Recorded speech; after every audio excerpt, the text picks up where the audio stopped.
Ben Gvir a été dans le nord, à la frontière du Liban, ce matin, et il a appelé à des opérations et en fait à un déclenchement d'une guerre contre le Hezbollah.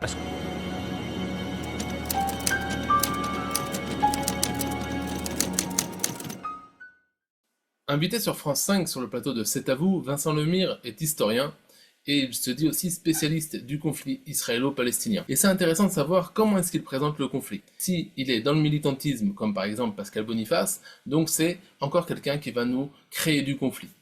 Et à la fin, ce qui se passe, c'est qu'à force de créer du conflit, le conflit, il est importé dans la société française. Et donc maintenant, la question, c'est de savoir comment est-ce qu'il parle. Si on écoute Vincent Lemire sur le plateau de C'est à vous, c'est de la faute d'Israël s'il va y avoir une guerre avec le Hezbollah. Pourtant, ça fait déjà des mois et des mois que le Hezbollah lance des roquettes sur le nord d'Israël. Le nord a été mis à feu et à sang. Les habitants ont dû descendre, il y a eu des morts aussi bien chez les Juifs que chez les Arabes, puisqu'il y a aussi là-bas des villages arabes et que le Hezbollah envoie tous azimuts un certain nombre de roquettes et de missiles. Et donc si on écoute Vincent Lemire, c'est de la faute d'Israël. Ben Gvir a été dans le nord, à la frontière du Liban, ce matin, et il a appelé à des opérations et en fait à un déclenchement d'une guerre contre le Hezbollah, parce que ce front-là se réchauffe à vue d'œil. Et on peut aussi imaginer que Netanyahou, il a besoin d'une guerre, en fait. Il a besoin d'être en guerre. Et après tout, on pourrait imaginer, mais je le dis depuis des mois, qu'il termine Gaza pour démarrer au Liban. C'est une autre hypothèse. Donc on est clairement dans une situation où Israël est toujours coupable, qu'il y ait des gens qui soient décapités, qui soient pris en otage, ou que le nord d'Israël soit attaqué par des centaines de roquettes et des missiles, qu'il y ait le feu aux forêts, qu'il y ait des civils qui aient été déportés, qui ne peuvent plus travailler chez eux depuis 6 mois à cause des roquettes du Hezbollah, qui sont envoyées d'ailleurs depuis des années sur Israël. En fait, non. D'après Vincent Lemire, ce sera toujours de la faute d'Israël, ce sera toujours de la faute de Netanyahou qui veut faire la guerre. Et ça, c'est insupportable, c'est faux, et c'est de la désinformation. Comment un historien peut se réclamer comme étant un spécialiste du conflit israélo-palestinien et raconter autant de sornettes sur les plateaux télé sans avoir personne pour lui rentrer dedans? Parce que c'est ce qu'il faut faire avec des gens comme lui, comme Pascal Boniface, des gens qui viennent juste étaler leur haine d'Israël à travers leur militantisme pro-palestinien. Ils ont le droit d'être militants pro-palestiniens, ça c'est pas un problème, mais qui viennent mentir, ça c'est intolérable. La raison pour laquelle il va y avoir une guerre avec le Hezbollah, c'est seulement et uniquement parce que l'Iran et le Hezbollah sont alliés pour attaquer Israël sur le front nord, parce qu'en fait, ils ont que ça à faire de leur vie. Ils envoient des roquettes, et c'est comme ça qu'ils remplissent leur journée. C'est ça la raison pour laquelle il faut pas chercher plus loin, c'est pas plus compliqué que ça sert à rien de faire des grandes théories, que Netanyahou, il veut rester au pouvoir, etc. Vous avez aucune preuve de ce que vous dites. Ce qui compte, c'est que le pays est attaqué, et forcément, le ministre de l'Intérieur, Ben Gvir, il va monter au nord du pays pour aller voir les civils et pour aller défendre sa patrie. Et je vois aucune possibilité pour vous de venir accuser Israël là-dessus. Donc en fait, vous êtes simplement et purement pris en flagrant délit de surconflictualisation. Et puis de nouveau, un drapeau palestinien qui a été brandi dans l'hémicycle par la députée LFI Rachel Keke. Je vois les habillements des uns et des autres. Je crois qu'il est nécessaire de rappeler que nous sommes dans l'hémicycle de l'Assemblée nationale. Reconnaître maintenant l'État de Palestine, c'est accepter de peser sur le conflit. Je vous remercie. Ils ont une telle envie d'avoir un État palestinien, parce que ça correspond à leurs idéaux, qu'ils sont prêts à sacrifier la vie des Israéliens, ils sont prêts à sacrifier aussi le bonheur des Palestiniens, parce que ceux qui vivent en Israël, de ce qu'on voit, ce sont des gens qui sont heureux. On a vu beaucoup d'Israéliens, encore si vous regardez Youssef Radnad sur les réseaux, vous voyez quelqu'un qui est israélien et qui milite totalement pour le sionisme. אני רוצה שתבינו את המצב בצפון הארץ. תבין, מהאנטי-ישראלים יצאו בקמפיין כל העיניים על רפיח. אני רוצה לעשות קמפיין כל העיניים על הצפון לתושבי מדינת ישראל. לא בחוץ, כאן, בטונדות, בתוך שטח ישראל. זה לא הגבול. עוד לא הגענו למטולה. זה יותר קרוב לקריית שמונה מאשר הגדר.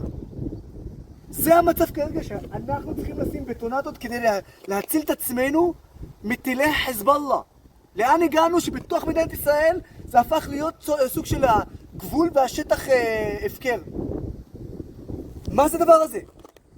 אז שוב אני אגיד, כל העיניים על הצפון, אי אפשר להמשיך את ההפקרות הזאת.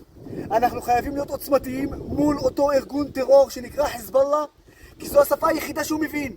נחישות ועוד יותר נחישות. ואני אגיד את זה, ולא מתבייש להגיד את זה כאחד שלחם בלבנון 2 והיה שם. לצה"ל יש את היכולת לרסק את חזבאללה. רק תאפשרו לו. תנו לצה"ל לדבר בערבית. די עם ההפקרות הזאת.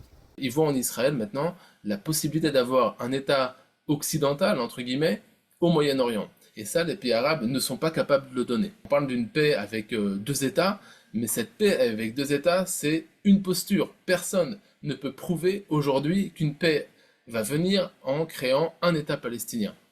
L'État palestinien, c'est un pari. Et si ce pari échoue, Israël échouera avec.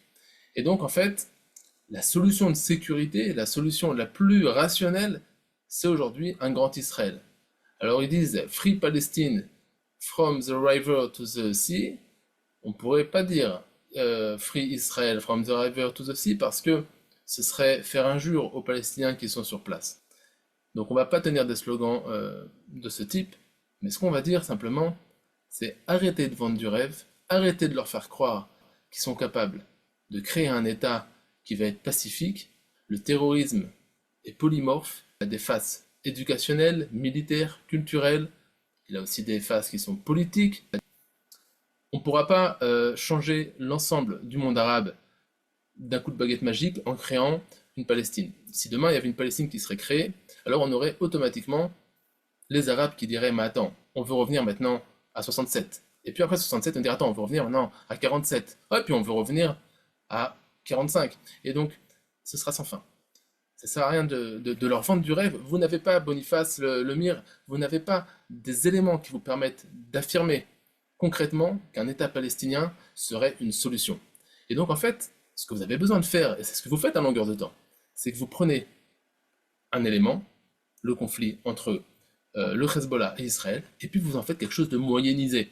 Vous allez dire que c'est de la faute d'Israël, c'est à cause de Ben Gvir. Il est monté dans le nord, dans son propre pays, et il est ministre de l'Intérieur. Il fait ce qu'il veut, Ben Gvir. Il n'a pas à demander à Vincent Lemire s'il peut monter dans le nord d'Israël pour voir ces civils qui sont bombardés depuis 6 mois. Où est-ce que vous vivez? Restez sur Paris, vivez dans Paris, occupez-vous de votre pays, et puis les Israéliens, ils s'occupent du leur. Arrêtez constamment de vouloir faire les Superman des pays arabes. Les Arabes d'Israël, dans leur ensemble, sont très contents. Nous, ce qu'on fait, c'est qu'on fait des interviews de rue. Des interviews de rue, mais c'est pas du trottoir. C'est des interviews de rue qui sont poussées, parce qu'on se pose avec les gens pendant 10 minutes, et étant donné qu'on est intéressé par la vérité, leur vérité à eux, parce que c'est eux qui détiennent la vérité, ce sont les Palestiniens. Alors on reste longtemps avec eux et on leur pose des questions précises. Et à ce moment-là, on peut savoir un petit peu ce qu'ils pensent.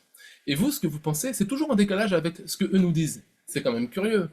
Donc arrêtez, occupez-vous d'autres sujets, traitez de ce que vous voulez, laissez les Israéliens en paix, laissez les Juifs de France en paix, vous n'êtes pas antisémites, vous n'êtes pas antisionistes, vous êtes ce que vous êtes, ça ne nous intéresse pas. Lâchez Israël.